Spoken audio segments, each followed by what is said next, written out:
the fact that they were talking about teacher education, that struck me, because the presenter from Zambia, Peggy, she really touched the ground issues which I can say they are common in most of the developing countries.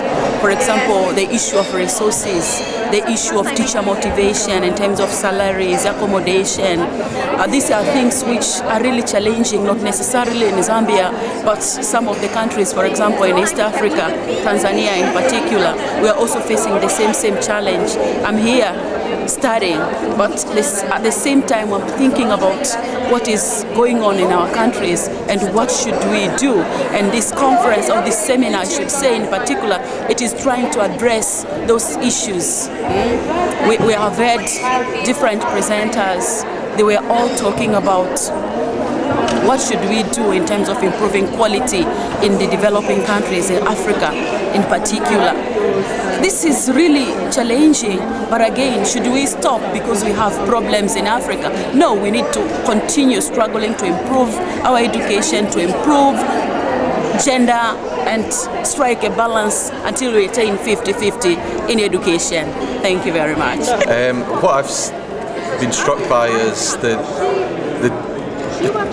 I want to be cautious about suggesting that anything that we do here can be easily transferred to another context.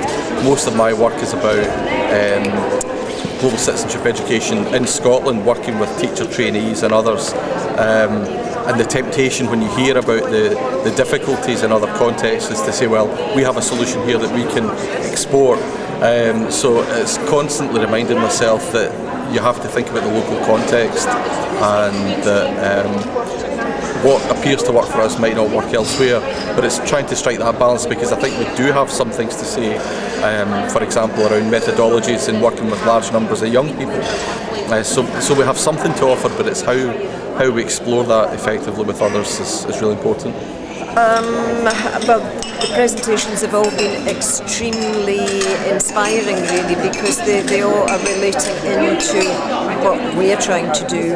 I was particularly interested in Peggy from Zambia because we're working in Zambia, and I think that we've learnt quite a lot about two things. One, on the sort of monitoring and evaluation side of things, but also just exactly what it is that we can perhaps do in educational terms.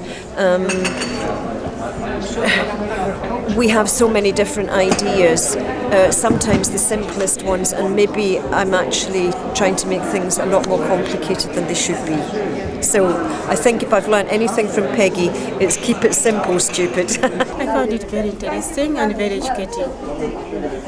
Very educating because they were able to share in groups as well.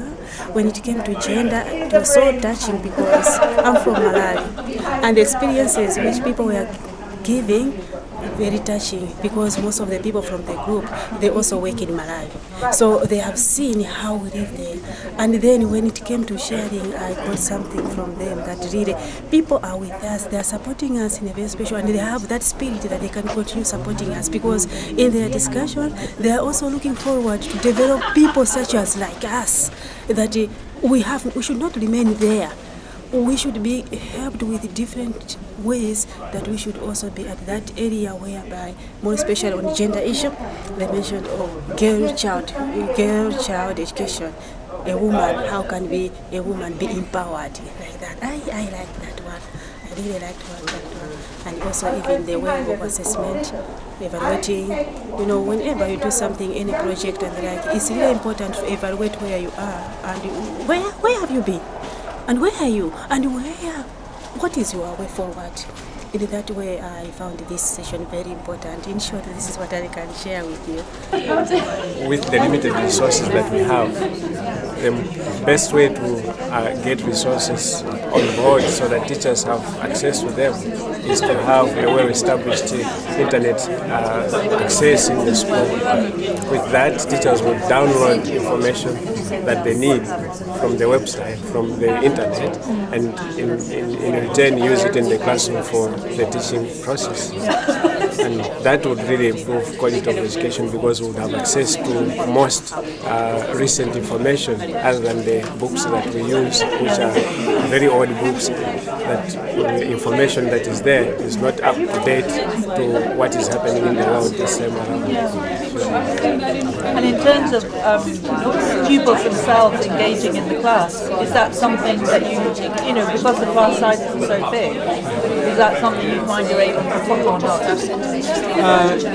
It's very possible to get them engaged because with the latest information that we get, we'll be able to put them in groups, give them tasks, and then come back to a forum where we can discuss and expose the answers to them and give them also chance to go onto the internet and access their own information and give presentation in small groups, and that would really assist and have the improvement in terms of the quality of education that we give to them. And from today so far, what's been interesting to you, or what stood out for you so far? The most interesting point today is that we are in a forum where key issues relating to education have been discussed, and the exploration of ways and means of getting the up-to-date impact measurement on the problems and good practice were things that were taking the number one point in my case.